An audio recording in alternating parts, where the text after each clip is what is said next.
दरवर्षीप्रमाणे या वर्षी सुद्धा व्हिडिओज आहेत युट्यूबवर, अजून येणार आहेत, की सांगितलं जाणार आहे की स्कॅम झालाय. स्कॅम झालाय. मी तुम्हाला सांगतो, अगदी आत्ताचं उदाहरण देतो, लक्षात घ्या.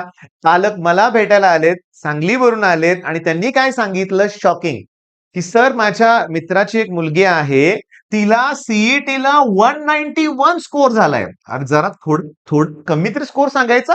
191 आणि तिचे पर्सेंटाईल आहेत 50.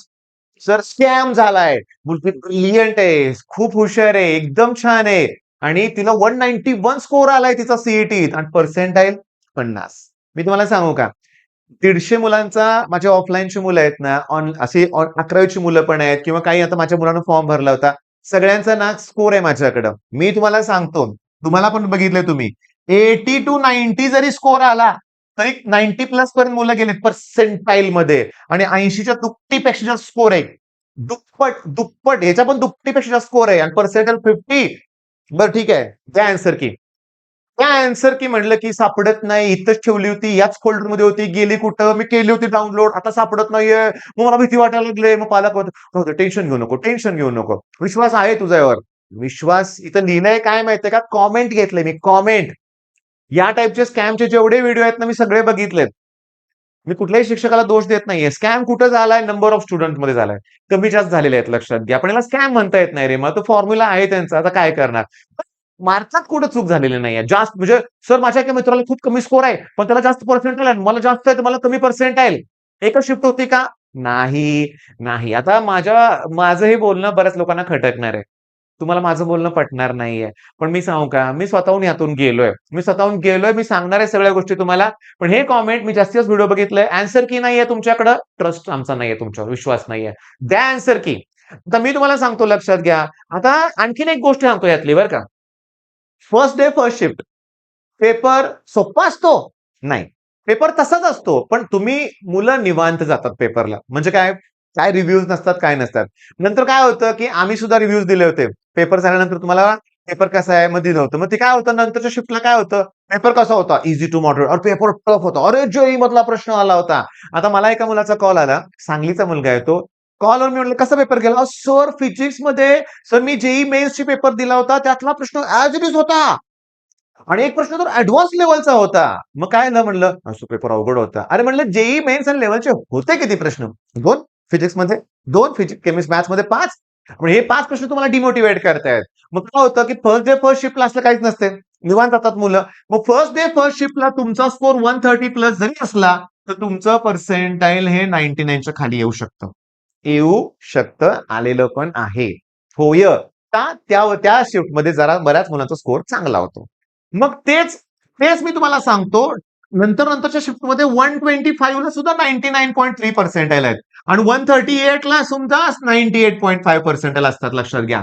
फर्स्ट डे फर्स्ट शिफ्टचा. मग हे फ्रॉड आहे का? स्कॅम आहे का? नाही, ही मानसिकता आहे. बरं, आमच्याकडे 11th स्टँडर्डचे काही मुलं आहेत माझ्या ओळखीचे, की जे 95 पर्यंत पोहोचलेत. मी त्यांना स्पष्टपणे सांगितलं, आता बघा, मी अशी बरीचशी मुलं बघितली, दिवसभर वर्षभर अभ्यास केलाय आणि सीईटीला 90 टू 95 आणि ही 11ची मुलं डायरेक्ट 95 कडे गेले. रिझन काय?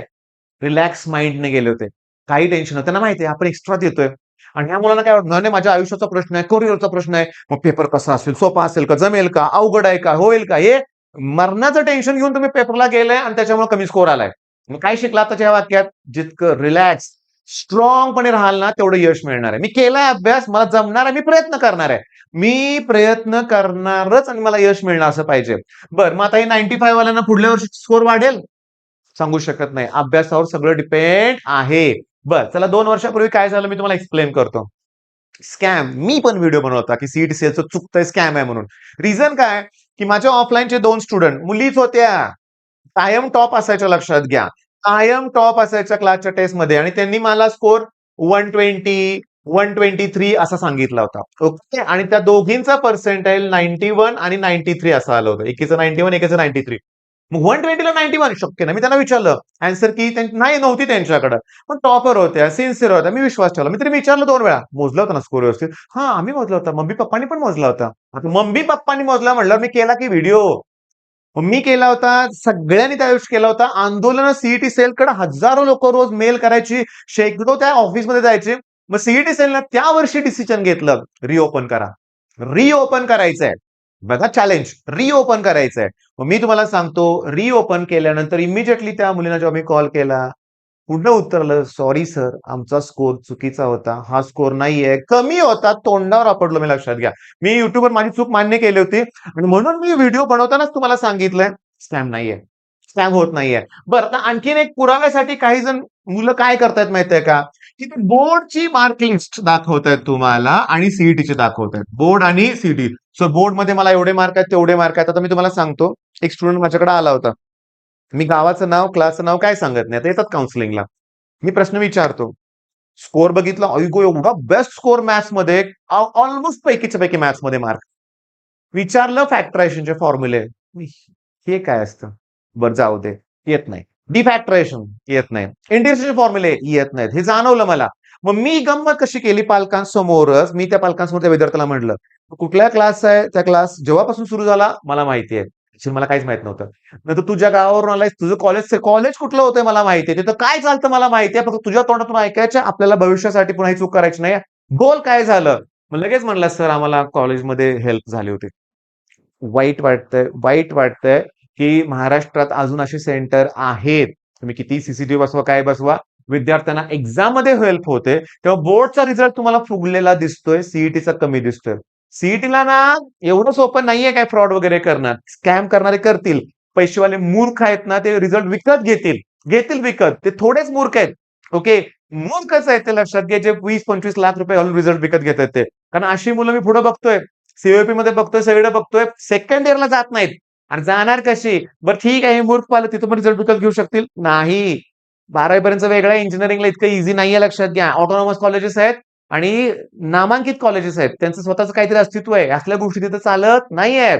बरं, मग आता सगळा मुद्दा मी एक्सप्लेन केलाय. स्कॅम वगैरे काही नाहीये. तुम्ही अभ्यासावर फोकस करा. तुम्ही अभ्यास तुमचा सुरू करा. तुमची कॉलेज लिस्ट तयार करा. काउन्सिलिंगसाठी आम्हाला कॉल करा. आमच्या नंबर डिस्क्रिप्शनवर सगळ्या लिंक मी दिलेल्या आहेत. तुम्ही योग्य सल्ला घ्या. आणि मी माझ्या आलेल्या भेटायला प्रत्येक विद्यार्थ्याचा पहिला अभ्यास चेक करतो काउन्सिलिंगला. घाबरू नका बरं का. गरजेचं आहे. आणि नंतर त्यांना मी इंजिनिअरिंगसाठी मॅथ्ससाठी गणितांक आहे, फिजिक्स आणि अप्लाइडसाठी आरजी सर आहेत. आरजी सर ग्राफिक्स पण प्रोव्हाईड करणार आहेत. आलसी इंजिनियर आहे. गेट स्मॅशर आहे. 5 मिनिट इंजिनिअरिंग आहे. टिकलेज अकॅडमी आहे. आर्केडेमी आहे. अरे आता YouTubeचं वेगळे चॅनल तुम्हाला फॉलो करायचे. ओके. दिनेश सरांना कसं विसरून चालेल. त्यांचं मॅथ्सचं चॅनल आहे. ओके. म्हणजे मॅथ्ससाठी आपले YouTubeचे जुनेच आपले तुमचे जे आपले फेव्हरेट शिक्षक आहेत ते आहेतच. फिजिक्स आणि आपल्यासाठी आपले आरजी फेव्हरेट आहेतच. पण तरी देखील इंजिनिअरिंगचे आणखीन काय सब्जेक्ट हवे असतील, तर मी आता चॅनलची नावं सांगितली. परत सांगतो, आर्केडेमी, आलसी engineer, GATE smasher, 5 minute engineering आणि टिकलेज अकॅडमी असं चॅनल आहे. सगळंच आहे. बरं, मग मुली कोणाला फॉलो करतात? राहुल गिरी सर. की पुणे युनिव्हर्सिटी, मुंबई युनिव्हर्सिटी राहुल गिरी सरांना लास्टला फॉलो करते. तुम्ही तेच तुमचं चुकतं. असं म्हणतो ना, एकदम लास्ट मोमेंटला तुम्ही जागे होता. अरे आत्तापासून अभ्यासाला सुरुवात करा. या स्कॅमच्या वगैरे भानगडीत पडू नका. गिरी सर आहेत, त्यांचे जुने लेक्चर्स आहेत. सगळ्यांचे टिकलेज अकॅडमीवर अख्खा सिलेबस अपलोड आहे. बघा, अभ्यास करा. वेगवेगळ्या गोष्टी घडतायत चुकीच्या समाजात. त्याकडे लक्ष देऊ नका. आपण पॉझिटिव्ह ॲटिट्यूड राहूया. आपण प्रामाणिकपणे प्रयत्न करूया. यश मिळणार आहे. मिळणारच आहे. त्याला कुणी रोखू शकणार नाही, लक्षात घ्या. पण प्रामाणिकपणे अभ्यास करायचाच आहे. ओके. आणि हे काही खरं नाहीये बाळांनो. खरं नाहीये. लास्ट इयर पण सांगतो. मला पालकांचे पण मेसेज होते. सर पर्सेंटाइल बघा की फिजिक्सला एवढं आहे, केमिस्ट्रीला, मॅथ्सला आणि ओव्हरऑल एवढं कमी कसं काय आलं?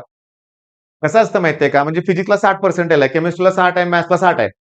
आणि ओव्हरऑल पर्सेंटाइल 20च आहे. होऊ शकतं. आणि ओव्हरऑल पर्सेंटाइल टोटल मार्कावर ठरतं रे. टोटल मार्कावर ठरतं. तर हे तुम्हाला सांगू का?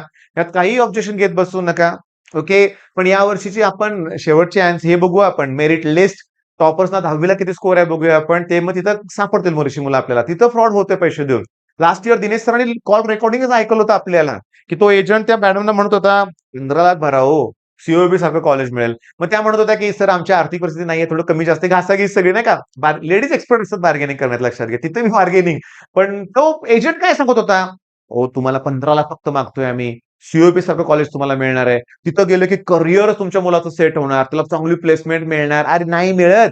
प्लेसमेंटसाठी ओव्हरऑल सीजीपीए लागतोय. पहिल्याच वर्षी 7 विषय राहिले, 8 विषय राहिले. कुठली प्लेसमेंट होणार आहे? नाही होत.